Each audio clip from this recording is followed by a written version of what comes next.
여러분 안녕하십니까. 오늘은 2023년도부터 지금까지 2024년 2월 말까지죠. 2023년도부터 지금까지 국립묘지 생전 안장 심사 내용들을 좀 살펴보고 여러분께 설명드리려고 그래요. 그래서 안장 심사를 신청을 했는데 인용된 사례, 범죄별 인용된 사례, 내가 이러이러한 범죄가 있음에도 불구하고 이게 국립묘지 안장심사위원회로부터 허락을 받은 거죠. 허락. 예, 좋습니다. 안장을 허락하겠습니다 라고 보훈부 장관이 인정한 사례입니다. 그래서 일단은 생전 안장심사를 청구해서 2023년도부터 지금까지 지난달까지 솔로몬에서 신청해서 인용된 사례, 범죄별 인용 사례를 좀 설명해 드리려고 그래요. 어떤 거는 되고 어떤 거는 안 되고 이런 게 이제 있어야 돼요. 그래서 이 범죄 사례가 여러 가지가 나올 수가 있는데요. 여기 지금 제가 화면에 띄워놨습니다만 첫 번째 사례는 사기, 내가 말씀드리기 전에 우리 어르신들께서는 이 안장 심사를 받게 되면 받아야 할 대상은 첫째, 경적 이상이 있거나 재적사항의 이상이 있거나, 두 번째, 내가 판결문, 재판 기록이 있거나, 이렇게 두 가지가 있으면은 생전 안장 심사를 받아야 됩니다. 안 받으면 사망 후에 받아야 되는데 그때는 시간이 3주 내지 4주 걸린다고 했습니다. 그래서 사전에 미리서 받아라, 이렇게 지금 보훈부에서 배려를 해주고 있는 거죠. 그래서 인용 사례를 범죄별, 그러니까 내가 범죄 재판 기록이 없으면 생전 안장 심사는 받지 않아도 됩니다.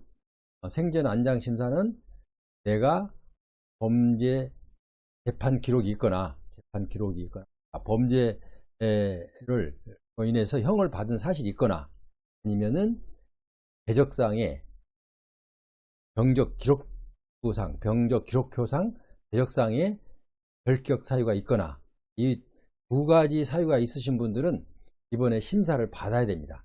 그러면 생전 심사, 안장 심사를 받아 놓으면 이제 이 이후로 다시 범죄를 저지르지 않으면 다음에 사후에도 안장 심사는 다시 받지 않는다, 이런 겁니다. 그러니까 미리서, 쉽게 얘기하면 미리서 이제 허락을 받아 놓는 거죠. 그 대신 이 안장 심사를 받고 나서 이후로 그때까지 생존에 계실 때 다른 범죄를 다시 저지르면 안장 심사는 사후 안장 심사를 꼭 받아야 된다. 아시겠죠? 자, 그러면 어떤 경우는 되고 어떤 경우는 안 되고, 그러니까 무조건 어떤 어르신들은 이거 신청하면 다 되는 줄 알아요. 그게 아니에요. 왜냐면요, 그 판결문 자체 내 제목이 내가 살아서 생전에 재판받은 기록이 죄질이 나쁘다. 그러면 이게 승낙을 해주지 않아요. 허락을 해주지 않고 승인을 인정하지 않는다. 이렇게 이제 공문이 옵니다. 본인 앞으로. 만약에 허락을 받으면 유학께서는 이러이런 심사 결과 안장 심사가 허락되었음을 알려드립니다.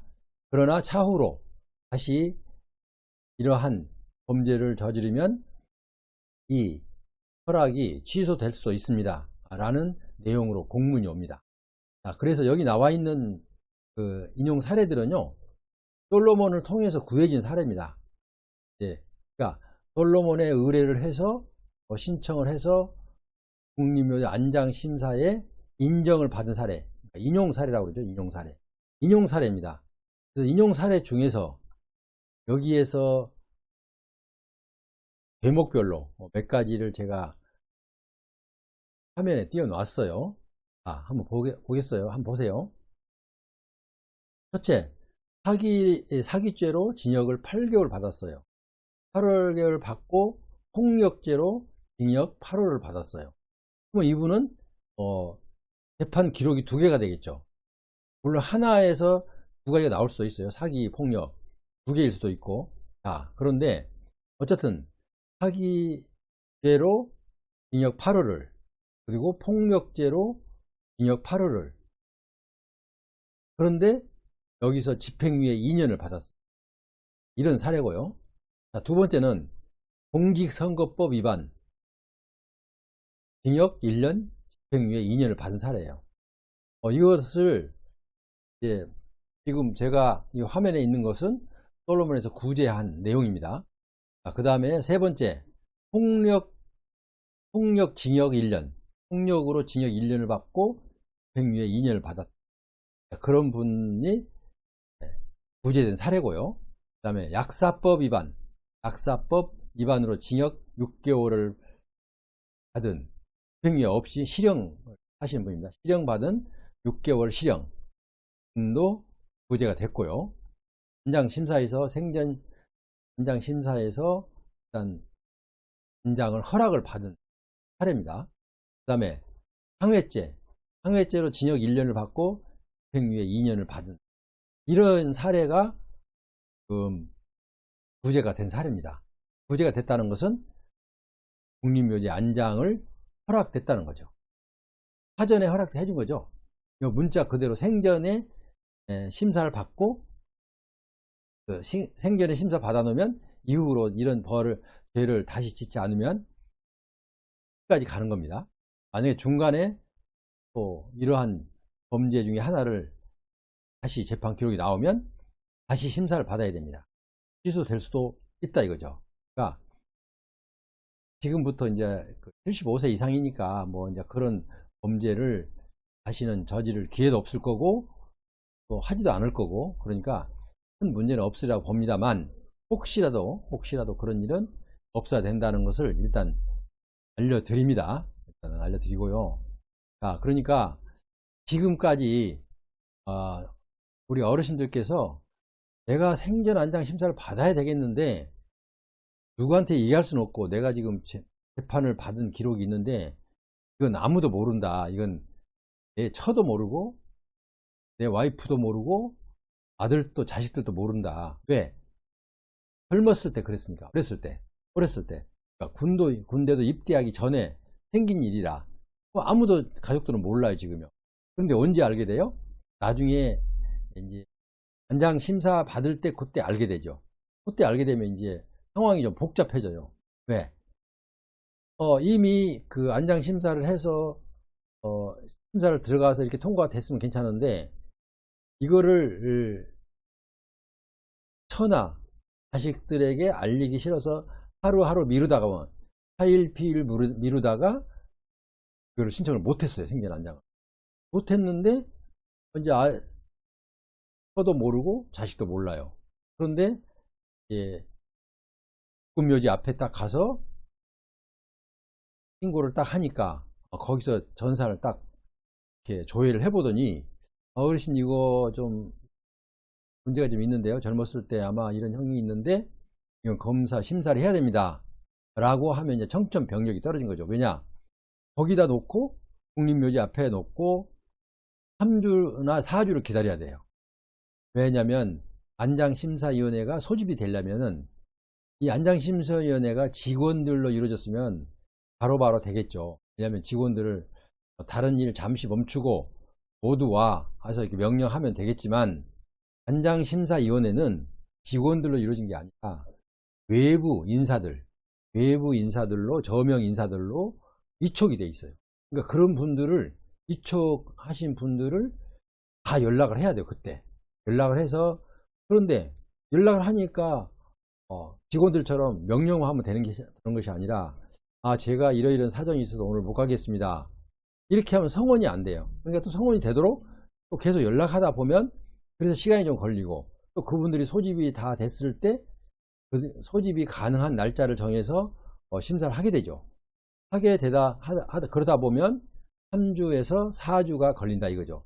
그러니까 이제 얼마나 복잡해지고, 그래서 지금 생전 안장 심사를 딱 받아 놓으면 깔끔하게 뭐 자녀나 처가 예를 들어서 몰라도 상관이 없죠. 왜냐하면 이거 안장심사에서 인정을 받았기 때문에 이런 다른 후속 조치를 할 필요가 없어요. 왜? 인정을 받았기 때문에. 다시 조회에 들어갈 필요도 없이 딱 보면 안장심사, 행전 안장심사를 받으신 어르신이구나 해서 그냥 바로 통과해서 묘지에 이제 안장이 가능하죠. 그래서 제가 설명을 이만큼 해서 다 알아들으셨죠? 그래서 안장심사는 사전, 그러니까 생전에 안장심사가 있고 사후에 안장심사가 있다. 사후에 안장심사를 받게 되면 3주 내지 4주가 걸린다. 그 이유는 안장심사위원들을 소집하는데 시간이 걸리기 때문에 그렇게 3주 내지 4주가 걸리기 때문에 여러가지 상황이 복잡해지고 난처한 그런 상황이 벌어지게 됩니다.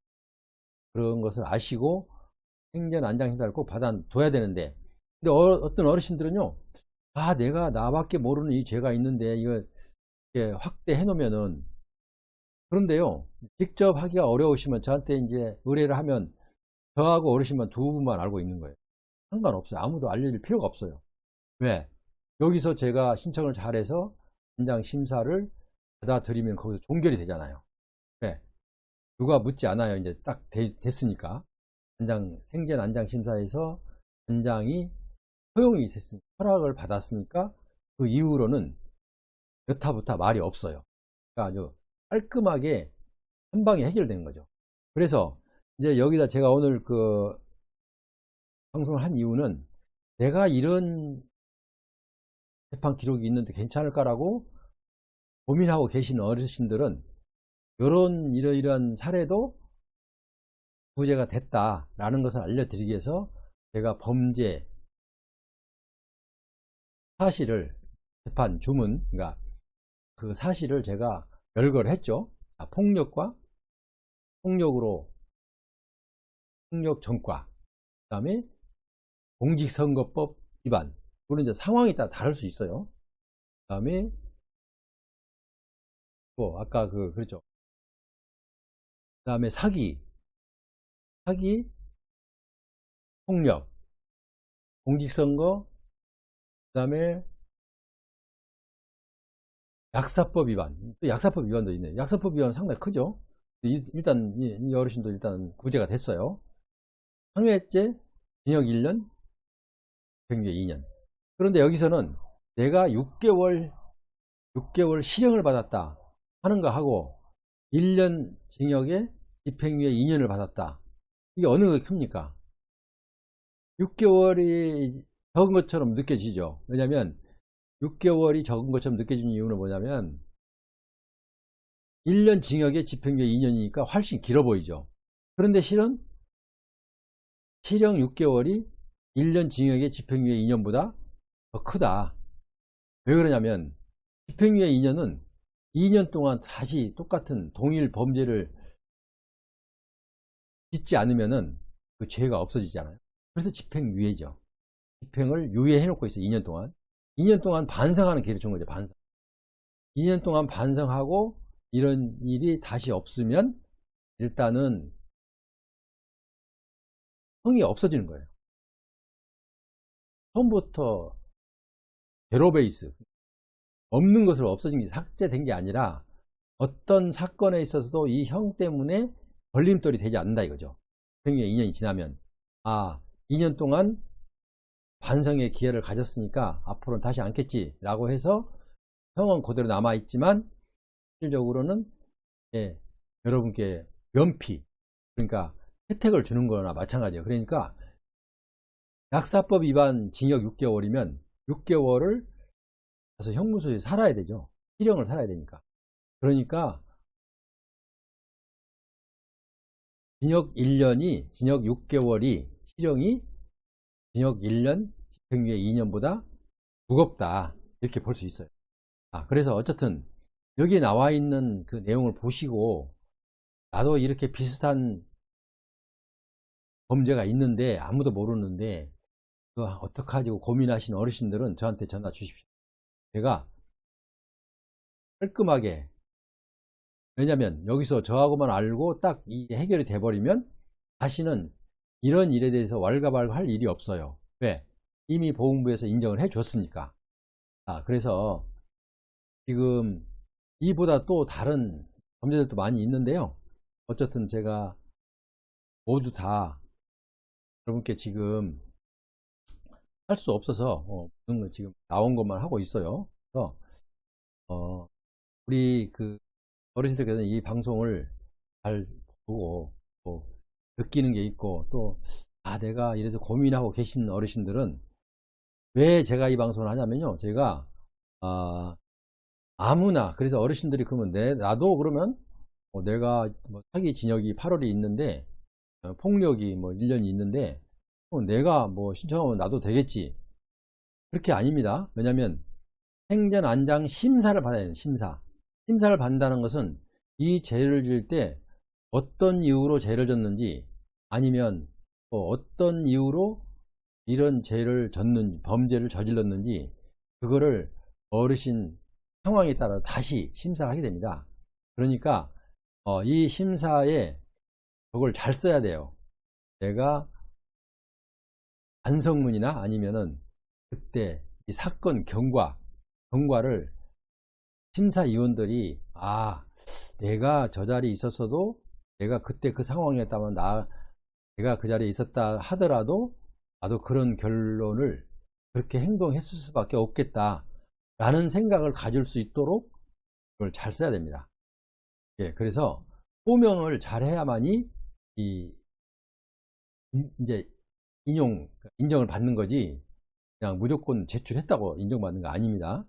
우리가 또 시험 볼 때도 그 합격을 하려면 대학 시험 볼 때도 커트라인이 있잖아요. 커트라인을 넘어서야 이제 합격을 하는 거잖아요. 시험 봤다고 무조건 다 대학생이 아니잖아요. 합격 안 시키잖아요.